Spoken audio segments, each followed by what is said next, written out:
Me friends and ఫ్యామిలీతో సరదాగా బయటకు వెళ్ళటానికి కారు లేదా అయితే వెంటనే ఈ నెంబర్కి కాల్ చేయండి.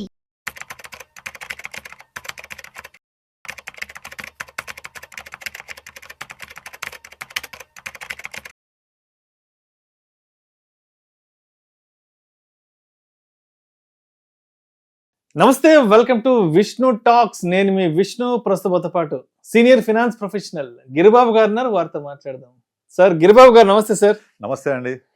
ఏంటి బాగా ఉత్సాహం ఉన్నారు? ఊరేళ్ళు వచ్చినట్టున్నారు కదా? ఇవాళ వచ్చాను ఊరి నుంచి. సంక్రాంతికి మంచిగా పిండి వంటలన్నీ తిన్నాను. సరే, ఉత్సాహం కనిపిస్తున్నారు. వెళ్ళినప్పుడల్లా మీ ఫ్రెండ్స్ కలుస్తూ ఉంటారు సహజంగా. ఆబ్వియస్గా అందరిని కలిసాను. ఏదో ఒక సమస్య పట్టుకొని వస్తూ ఉంటారు కదా. ఈసారి ఏదో ఇచ్చారు చెప్పండి. ఈసారి వంశీ అనే ఫ్రెండ్ తనకున్న ఒక సమస్యను నాకు అప్పగించాడు. లాస్ట్ టైం ఒకసారి చెప్పారు మీరు వేరే ఒక ఫ్రెండ్ గురించి మాట్లాడుతున్నారు. లాస్ట్ టైం ఒకటి చెప్పాను. ఒకటి ఇవాళ 2025 సంక్రాంతికి వెళ్ళినప్పుడు వంశీ అనే ఫ్రెండ్ కలిసాక ఇక తనకున్న ఫైనాన్షియల్ బర్డన్స్ గురించి, తనకున్న ఖర్చుల గురించి, పిల్లల గురించి, ఫ్యామిలీ గురించి ఏదో 10 నిమిషాలు నాతో షేర్ చేసుకున్నాడు. సో వంశీకి వచ్చేసి 1 lakh శాలరీ ఉంటుంది. ఏజ్ ఎంత? 35. నా బ్యాచ్ కదా. సో 35 వంశీకి ఏజ్, 1 lakh శాలరీ. సో అయితే private employee. So 1 lakh salary, age ఏమో 35. ఇంకా పేరెంట్స్కి ఏమో ఒక 55 to 60 ఆల్మోస్ట్. ఇంకా వాళ్ళు కూడా కొంత సీనియర్ సిటిజన్స్ అయిపోతున్నారు. వాళ్ళ హెల్త్ కండిషన్స్ కూడా ఏం బాగుండట్లేదంట. సో తనకేమో ₹1,00,000 జీతము. ఇంకా ₹1,00,000లోనే ఇంకా వాళ్ళ పేరెంట్స్కి సంబంధించిన హెల్త్ ఇష్యూస్కి సంబంధించిన ఖర్చులు, తర్వాత పిల్లల స్కూల్ ఫీజులు, ఇంట్లో ఖర్చులు, మొత్తం ఆ ₹1,00,000తో నెట్టుకొస్తున్నాడు. నెలాఖరికి ఏం మిగలట్లేదు. నెలాఖరు కూడా ఏం మిగలట్లేదు. అంటే చెప్తున్నాడు, అరే అసలు ₹1,00,000 జీతం అని ఎక్కడైనా బయట చెప్పాలంటే కూడా నామోషిగా ఉందిరా విష్ణు. అంటే ఒక 7-8 years బ్యాక్ ₹1,00,000 జీతం అంటే చాలా గొప్పగా ఉండేదిరా. ₹1,00,000 జీతం అని నోరు తెరిచి చెప్పాలంటే అదేం పెద్ద నథింగ్ లేని పక్కన తీసి పడేస్తున్నారు. సో ఏవో రకరకాల బాధలు చెప్పుకుంటూ వచ్చాడు. సరే ఇంకా అన్ని నేను వినలేకపోయాను. సరే, ₹1,00,000 జీతము, ఒక ₹5 లక్షల వరకు ఏదో సమ్ పిఎఫ్ అమౌంట్ తన కంట్రిబ్యూషన్ ఏదో ఉందంట. ఈపీఎఫ్లో ఒక 5 lakhs వరకు ఎంతో ఉందంట. సో అయితే సరే, ఇంక ఈ ఖర్చులు ఎప్పుడు ఉండేటే కదా, పుట్టిన దగ్గర నుంచి వచ్చే వరకు ఈ ఖర్చులు మనం వెంటాడుతూనే ఉంటాయి. సరే, ఎంతో కొంత నెలకు ఒక 15,000 20,000 ఏదైనా ఇన్వెస్ట్మెంట్స్ చేద్దాం అంటూ కూడా నాతో చెప్పాడు. సరే విష్ణు, ఈ ఖర్చులు ఇంకా ఎలాగో మనం తగ్గించుకోలేము. సరే, ఇంక ఉన్న దాంట్లో ఏదో కొంత అమౌంట్ తీసి పెట్టుకొని రెగ్యులర్గా నీ వీడియోస్ చూస్తుంటాను, చాలా మంది ఫైనాన్షియల్ ఎక్స్పర్ట్స్తో మాట్లాడుతుంటావు, బాగుంటాయి వీడియోస్. సరే, ఇంకా నేను కూడా రిలీజ్ అయ్యాను, 35 వచ్చేసాయి. ఇప్పుడు దాకా ఎలాంటి ఇన్వెస్ట్మెంట్స్ కూడా చేయలేదు. సరే, నా ఖర్చులు అన్నీ పోగా నెలకు ఒక 15,000 నుంచి 20,000 ఏదైనా ఇన్వెస్ట్మెంట్స్ చేద్దాం అనుకుంటున్నాను. ఎలాంటి ఇన్వెస్ట్మెంట్స్ చేయమంటావు ఏంటి, లేదంటే ఎవరైనా ఎక్స్పర్ట్తో మాట్లాడి నాకు ఏదైనా ఒక సలహా చెప్పగలవా అంటూ వంశీ అడిగాడు. మరి వంశీ చెప్పేదానికి ఏం చెప్తారు? యాక్చువల్గా ఈ సలహా మీ ఫ్రెండ్ వంశీకే కాదు, ఈ ప్రోగ్రామ్ చూస్తున్న లక్షలాది మంది, కోట్లాది మంది కూడా వర్తిస్తుంది. ఈ రోజుల్లో మీరు ఎవరిని టచ్ చేసినా కూడా 1 lakh శాలరీ అనేది గొప్పగా చెప్పుకునేంత గొప్ప శాలరీ ఏం కాదు. మీరు ఒక 20 years బ్యాక్ వెళ్ళండి, 2005-06 ఆ టైంలో ఎవరి శాలరీ అయినా ఎంత అని అడిగితే బై డిఫాల్ట్ 1,20,000 చెప్పారు అంటే అది సంవత్సరానికి మొత్తానికి అది అంటే ఎంత ఉంటుంది? మన నెలకు 10,000. అప్పట్లో అంటే ఒక 20-25 ఏళ్ల క్రితం 10,000 అంటే 20 సంవత్సరాలు. నేను 2006 నా career first start, my salary was ₹9,000. So ఎవరికైనా 20 ఏళ్ల క్రితము సంవత్సరానికి ఎంత అంటే 1,20,000. That is per annum. ఇవాళ 1,00,000 అని చెప్పాడు అంటే by default that is per నెలకి, మంత్, అంతే డిఫాల్ట్ అది. సో అయితే 20 ఏళ్ల క్రితం కనుక నేను ఒకసారి నా శాలరీ కనుక ₹1,00,000 ఎంత బాగుంటుంది అని ఊహించుకుంటే ఆ ఊహ ఎంత అందంగా ఉంటుంది. కానీ వాళ్ళ రియాలిటీ అయిపోయింది. అది ఆ ₹1,00,000 వస్తే ఎలా ఉంటుంది, ఎంత బాగుంటుంది అనుకున్నది ఇప్పుడు రియాలిటీ అయింది. కానీ నాకు 10,000 వచ్చినప్పుడు నేను ఎంత హ్యాపీగా ఉన్నాను, ఎంత సేవ్ చేయగలిగాను, ఏం చేశాను, ఇవాళ ₹1,00,000 వస్తున్న పరిస్థితి ఏంటి అని ఒకసారి కనుక చెక్ చేసుకుంటే I was very happy when I'm getting 10,000 salary. మీ ఫ్రెండ్ వంశీని అడగండి, డెఫినెట్లీ ఆయన 10,000 15,000 వచ్చినప్పుడు చాలా హ్యాపీగా ఉండుంటాడు. ఎందుకు అంటే ఆయనకు వచ్చే శాలరీ తక్కువైనప్పటికీ ఖర్చులు తక్కువగా ఉంటాయి. ఇప్పుడు ఏమైతే కొన్ని రకాల ఖర్చులు వయసుతో పాటుగా కాలంతో పాటుగా పెరుగుతూ ఉంటాయి. ఫర్ ఎగ్జాంపుల్, ఇప్పుడు పేరెంట్స్ సీనియర్ సిటిజన్ అయ్యారు, సో ఈయన మీద డిపెండబుల్. ఆ ఖర్చు ఆడేందా? పిల్లలు పుట్టేశారు, చదువు, పిల్లలు ఇద్దరు పిల్లలకు ఎక్స్పెన్స్ యాడ్ అయిపోయిందా, ఇవన్నీ ఒక 10 ఏళ్ల క్రితం లేవుగా తనకి. తన ఏజ్ 20 సంవత్సరాలు, కొత్తగా పెళ్ళయింది. కొత్తగా పెళ్ళినప్పుడు ఇంకా పిల్లలు పుట్టకపోతే ఖర్చు లేదు. పేరెంట్స్ యంగ్ గానే ఉంటారు, అంటే ఒక 10 ఏళ్ల క్రితం వాళ్ళు 50 లోపే ఉంటారు, వాళ్ళు సంపాదించే అవకాశం ఉంటుంది. అది చన్నీళ్ళకి వెళ్ళేలాగా పేరెంట్స్ నుంచి సపోర్ట్ ఉంటుంది. ఆ 15,000 శాలరీ వచ్చినా కూడా హ్యాపీగా ఉంటాడు. అప్పుడు కనుక నాకు 1,00,000 వస్తే ఎంత బాగుంటుంది అని అనుకుని ఉంటాడు.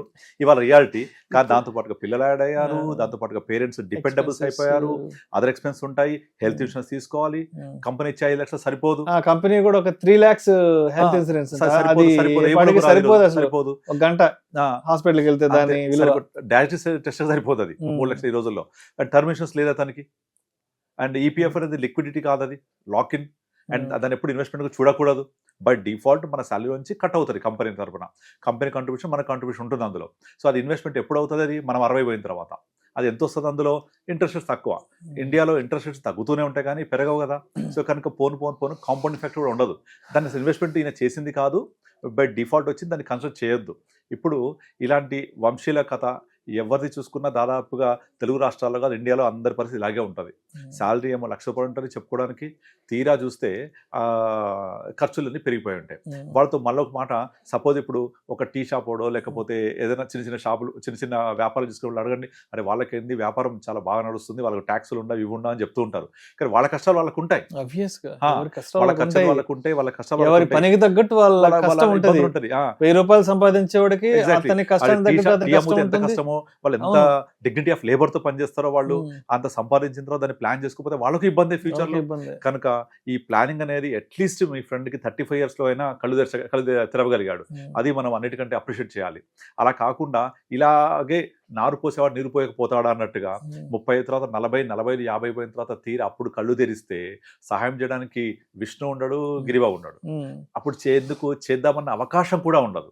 సో ఎందుకు అంటే ఇక్కడ మనము అన్నిటికంటే ఇంపార్టెంట్ విలువ ఇవ్వాల్సిన టైం. ఇప్పుడు ఈ 1,00,000 రూపాయల జీతము తక్కువేం కాదు, చాలా కొద్ది మందికే వస్తుంది. అది ఆ వచ్చిన అవకాశాన్ని మీ ఫ్రెండ్ ఎలాగో 15,000 అనుకుంటున్నాడు కదా, దాన్ని ఫస్ట్ ఏం చేయాలంటే ఒక 2,000 రూపీస్ కంట్రిబ్యూట్ చేసి మంత్కి ఒక టాప్అప్ హెల్త్ ఇన్సూరెన్స్ తీసుకోమని చెప్పండి. నెలకి ఎంత? 2,000 టాప్అప్ పాలసీ. ఎక్కువ ఉండదు, ఎందుకంటే 3 lakhs అండ్ అబౌవ్నే ఇది వస్తుంది. రిటైర్ అయిన తర్వాత టాప్అప్ పాలసీని రెగ్యులర్ పాలసీ కన్వర్ట్ చేసుకోవచ్చు, అలా కూడా ఉన్నాయి మనకు. చాలా తక్కువ బడ్జెట్లో 10,000, 12,000 సంవత్సరానికి, లేదా 15,000 రూపాయల్లో అరౌండ్ 1,500 to 2,000 లోపల ఒక top-up policy for 50 lakhs plus. అంటే టాప్అప్ పాలసీ అంటే ఆ 3 lakhs అయిపోయిన తర్వాత ఇది సీన్లోకి వస్తుంది. ఫస్ట్ ఆ 3 lakhs 4 lakhs ఉంటుంది కదా కంపెనీ పాలసీ, అది అయిపోయిన తర్వాత ఇది ఉంటుంది. కాబట్టి any company top-up policy is at affordable rate, చాలా తక్కువ ఉంటుంది, 15,000 మించి ఉండదు. ఓకే, అది తీసుకోమని చెప్పండి. At the same time term insurance is very very very important. ఒకసారి ఊహించుకోండి, ఆ కుటుంబానికి బ్రెడ్ విన్నర్ మీ ఫ్రెండ్, తను లేకపోతే కుటుంబ పరిస్థితి ఏంటి? మరి దాన్ని ఆర్థిక భద్రత లేదు కదా, దాన్ని రీప్లేస్ చేయాలి. ఒక టర్మ్ ఇన్సూరెన్స్ కంపల్సరీ ఉండాలి. టర్మ్ ఇన్సూరెన్స్ కూడా అప్ టు 60 వరకు పే చేసేలాగా ఉండాలి, అంతేగాని షార్ట్ టర్మ్ పీరియడ్ పేమెంట్ వెళ్ళొద్దు. అప్పుడు 35 కాబట్టి 25 years పే చేయాలి. పాలసీ కవరేజ్ వచ్చేసి 65, అంటే రెండో అబ్బాయి 30 సంవత్సరాలు వచ్చేదాకా ఉండాలి. ఎందుకు? Second son or second daughter 30 years వచ్చేప్పటికి వాళ్ళకు మనం ఎంత ఏజ్లో ఉంటాం, అప్పుడు మన మీద డిపెండ్ అయ్యే పిల్లలు లేనప్పుడు ఆర్థిక భద్రత యొక్క ఇంపార్టెన్స్ తగ్గిపోతుంది. ఓన్లీ డిపెండబుల్ వైఫ్ మాత్రమే. సో అట్లా వైఫ్కి మనీ కావాలి అప్పుడు. కనుక చూసుకొని అందరూ టర్మ్ ఇన్సూరెన్స్ 80 దాకా 90 చేస్తారు, అస్సలు చేయకూడదు. మన వయసు ఎగ్జాక్ట్లీ మన సెకండ్ చైల్డ్ ఎంత 30 సంవత్సరాలు సెకండ్ చైల్డ్, అంటే సెకండ్ చైల్డ్ 30 years వచ్చేప్పటికి సెకండ్ చైల్డ్ సెటిల్ అయిపోతాడు. సెకండ్ చైల్డ్ సెటిల్ అయిపోతే మన మీద డిపెండ్ అయ్యే కుటుంబంలో మెంబర్స్ తగ్గిపోతారు, ఓన్లీ వైఫే ఉంటుంది. కనుక అప్పటికి నా వయసు ఎంత అయింది? ఇప్పుడు నా వయసు 35, సెకండ్ చైల్డ్ మరో 25 ఏళ్ళకి 30 ఏళ్ళు వస్తాయనుకుంటే నేను ఇక్కడి నుంచి 25 years చేయాలి. 35 + 25 60 yearsకి నాకు కవరేజ్ ఉంటే చాలు. ఇంకొక 5 years ఎక్స్ట్రా 65 దాకా పెట్టుకొని ఉంచుకోవాలి. 60 దాకా కట్టుకుంటూ వెళ్ళాలి. ఆ 5 years బఫర్ జోన్లో పెట్టుకోవచ్చు, అట్లా కూడా ఉంటాయి పాలసీలు. మ్యాక్సిమం 60 దాకా కట్టడానికి అవకాశం ఉంచుకోకూడదు మనం, ఎందుకంటే 60కి ఆపేసేయాలి, ఇన్కమ్ ఉండదు కాబట్టి. అది ఇంకొక 5 years లేదా మహా అయితే 10 years వరకు కంటిన్యూ అవ్వాలి, అంతే. అలా ఉంటాయి policies, payment term, policy term. దీనికి ఒక 2,000, 3,000 కంట్రిబ్యూట్ చేసుకోవాలి. సో తను పెట్టాలనుకుంటున్న 20,000లోంచి కనీసం ఒక 4,000 నుంచి 5,000 రూపాయలు హెల్త్ ఇన్సూరెన్స్, టర్మ్ ఇన్సూరెన్స్కి కేటాయించి రిమైనింగ్ 15,000 రూపాయలు మ్యూచువల్ ఫండ్స్ ఎస్ఐపి చేయమని చెప్పండి. ఎందుకు అంటే మనకు మ్యూచువల్ ఫండ్స్ మాత్రమే అరౌండ్ 12-15% రిటర్న్ జనరేట్ చేయగలుగుతాయి. వేరే రియల్ ఎస్టేట్ కానీ, గోల్డ్ కానీ, ఇంకా ఎఫ్డిసి ఏవి జనరేట్ చేయలేవు. కనుక మనకు రూల్ 15 చెప్తూ ఉంటాం కదా, rule 15,000 15 years 15% will exactly give you 1 crore. So కరెక్ట్గా 15 years తర్వాత మనం చేసే 15,000 15% అని వస్తే 1 crore, 15% రాకుండా 12 వస్తే అరౌండ్ 80 lakhs ప్లస్ వస్తుంది. అప్పుడు ఆ తక్కువ అవుతుంది కదా 80 lakhs, కొంచెం స్టెప్అప్ చేసుకోవాలి. ఇవాళ మీ ఫ్రెండ్ శాలరీ 1 lakh ఉంది, రేపు అది 1,10,000 అవ్వచ్చు. అప్పుడు ఇంకొక 500 పెంచండి ఎస్ఐపి. తర్వాత మళ్ళీ ఒక 1-2 years మళ్ళీ శాలరీ పెరుగుద్ది. అట్లా 15,000, 16,000, 17,000, 18,000 చేసుకుంటూ వెళ్తే అదే 15 సంవత్సరాల తర్వాత 1 crore బదులు 2 crores ఉంటుంది స్టెప్అప్ చేసుకుంటూ వెళ్తే. అట్లీస్ట్ 10% స్టెప్అప్ చేయాలి. అంటే 15,000కి 1,500 యాడ్ చేయాలి. చేసుకుంటూ వెళ్తే 2 crores అంటే ఇంకా ఎక్కువనే అవుతుంది. నేను మినిమం చెప్తున్నాను. ఒక 12% వేసుకున్నా కూడా 2 crores కళ్ళు మూసి దాటిపోతుంది. అక్కడికి 50 years వచ్చేస్తాయి మీ ఫ్రెండ్కి. 50 years రాగానే ఒక ఓన్లీ స్టెప్అప్ చేయకుండా వెళ్తే 1 crore, స్టెప్అప్ చేస్తూ వెళ్తే 2 crores. దీంట్లో నుంచి సిస్టమాటిక్ విత్డ్రాల్ ప్లాన్ లాగా ఎవ్రీ మంత్ తనకు కావాల్సిన రెగ్యులర్ ఎక్స్పెన్సెస్ తీసుకుంటూ పోవచ్చు. సపోజ్ ఇప్పుడు 1.5 crore అయిందనుకుందాం, దాంట్లో నుంచి 8% తీసుకోవచ్చు. వాట్ ఇస్ 8% అని 1.5 crore? 12 lakhs per annum. మంత్కి ఎంత అవుతుంది? 1 lakh అవుతుంది. అంటే ఇవాళ 1 lakh ఏదైతే వస్తుందో ఇదే 1 lakh ఆఫ్టర్ 15 years కూడా సరిపోద్దా? సరిపోదు. కానీ ఈ మాత్రం కూడా సేవింగ్ చేయకపోతే ఆ 1 lakh ఉండదు కదా. కనుక స్టెప్అప్ చేసుకుంటూ వెళ్ళాలి. ఎస్ఐపి రెగ్యులర్ కంటిన్యూ చేయాలి. ఆ 15,000 మాత్రమే కాకుండా పెంచుకుంటూ పోతే ఒక 2 కోట్లు ఇంకొంచెం ఎక్కువ కార్పస్ చేసుకొని దాంట్లో ఎవ్రీ మంత్ కొంచెం ఎస్డబ్ల్యూపీ ద్వారా తీసుకుంటూ వెళ్ళి ఎవ్రీ 3-4 yearsకి మళ్ళీ ఎస్డబ్ల్యూపీ పెంచుకోవాలి. స్టెప్అప్ ఎస్డబ్ల్యూపీ చేయాలి. ఎందుకు? 15 సంవత్సరాలతో ₹1,00,000 సరిపోదు. 20 సంవత్సరాలకి ₹1,00,000 కావాల్సి రావచ్చు. దానికి కొంచెం ఎస్డబ్ల్యూపీని కూడా స్టెప్అప్ చేసుకోవచ్చు. అట్లా అలా చేయాలి అంటే ప్లానింగ్ ఉండాలి. ప్రాపర్గా మనం ఏ ఫండ్స్ పెట్టాలి, ఏ ఫండ్స్ చేసుకోవాలి, ఇవన్నీ ప్లాన్ చేసుకొని చేస్తే మీ ఫ్రెండ్ ఇప్పుడు ఏదైతే కళ్ళు తెరిచాడో సేవ్ చేయాలని డెఫినెట్లీ తన ఒక భవిష్యత్తుకి మంచి బంగారు బాట వేసుకోవచ్చు. First health insurance top-up, term insurance చేసుకొని పిల్లల ఎడ్యుకేషన్కి ఇవన్నీ పోయిన తర్వాత ఏదైతే మిగులుతున్నదాన్ని ఎస్ఐపి చేసుకుంటే ఇంకా వేరే ఏమీ అవసరం ఉండదు. ఇక హ్యాపీగా తను 50 yearsకి వెళ్ళేప్పటికీ పర్ఫెక్ట్గా స్టెప్అప్ చేసుకుంటే 1.5 crore, 2 crores కళ్ళు మూసుకొని అచీవ్ అయిపోవచ్చు. ఎందుకంటే ఎకానమీ చాలా గ్రో అవుతుంది, మార్కెట్స్ చాలా పెరుగుతూ ఉంటాయి. So 15 years is a very very good period. But ఇప్పుడు అన్నిటికీ కళ్ళు తెరిచాడే, దట్ ఈస్ వెరీ ఇంపార్టెంట్. అలా కళ్ళు తెరవకపోతే అయిపోయేవాడు. ఓకే, ఇది అందరూ చూసే వంశీలందరికీ వర్తిస్తుంది. డెఫినెట్ గా ఈ వీడియో ఎడిటింగ్ అంతా అయిపోయి వీడియో రెడీ అయినాక రిలీజ్ అయ్యాక నేను వంశీకి ఫార్వర్డ్ చేస్తాను. Thank you so much Giribabu గారు. చాలా అంటే ఒక రీజనబుల్ సొల్యూషన్ ఇచ్చారు. అంటే తను ఒక 20,000 వరకు అఫోర్డ్ చేయగలడు కాబట్టి ఒక 5,000ని ఇన్సూరెన్స్లకి టర్మ్ అంటే ఒక 5,000 రూపాయలు హెల్త్కి టర్మ్కి కంట్రిబ్యూట్ చేసుకుని మిగతా 15,000 రూపాయలని ఓ 15 సంవత్సరాలకు మనం ఎంఎఫ్ లాగా ఇన్వెస్ట్ చేసుకుంటే 1 crore. సో మొత్తం ఒక రీజనబుల్ సొల్యూషన్ అయితే ఇచ్చారు. అంటే మరీ పెద్ద ఇన్వెస్ట్మెంట్ ప్లాన్ కాకుండా మరీ మా వాడు భయపడేంత ఇన్వెస్ట్మెంట్ ప్లాన్ కాకుండా ఓకే వాడు అంటే వాడు అఫోర్డ్ చేయగల ఆలోచన అయితే ఇవ్వగలిగారు. ఇక్కడ ఒక పాయింట్ చెప్తాను. ఇప్పుడు ఇవాళ ₹1,00,000 జీతం వస్తే సరిపోవట్లేదు, 15 సంవత్సరాలు సరిపోతాయా అంటే దానికి సొల్యూషన్ ఏంటి? డెఫినెట్లీ నువ్వు ఎక్కువ సంపాదించాలి లేదా సేవింగ్ పెంచాలి. ఎక్కువ సంపాదించడం ప్రాబ్లం అవుతుంది, కుదరదు. బికాస్ ఈ శాలరీ 1 lakh. ఎక్కువ సేవ్ చేయగలవా అంటే ఈరోజు ఖర్చులు ఉన్నాయి. ఎంతో కొంత ఒక ప్లాన్ చేసుకొని స్టార్ట్ చేసి దాన్ని స్టెప్అప్ చేసుకుంటూ వెళ్ళి సెకండ్ ఇన్కమ్ కూడా ట్రై చేసి ఎక్కడైనా ప్యాసివ్ ఇన్కమ్ ట్రై చేయాలి. అంటే తన ట్యూషన్స్ చెప్పడమో లేకపోతే ఏదైనా ఒక సెకండ్ ఇన్కమ్ జనరేట్ చేసుకోవడమో, వైఫ్ కూడా ఎక్స్ట్రా ఇన్కమ్ కోసం వర్క్ చేయడమో, ఇలా చేసి కొంచెం ఇన్కమ్ పెంచుకొని మీరు సరిపోదు అనుకుంటే 2 crores కార్పస్కి ట్రై చేయండి, 3 crores చేయండి. అది మంచి చేతిలో పని. ఏది చేయకుండా ఏమీ మొదలు పెట్టకుండా సరిపోదు, అప్పుడు ₹1,00,000 సరిపోద్దా, ఇవాళ సరిపోదని మాట్లాడుతుంటే ఇక్కడే ఉంటాం మనం, ముందు కూడా పోము.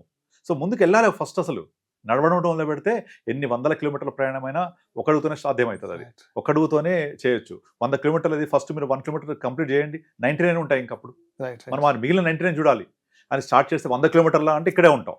Right. Thank you sir. Thank you so much Giribabu గారు.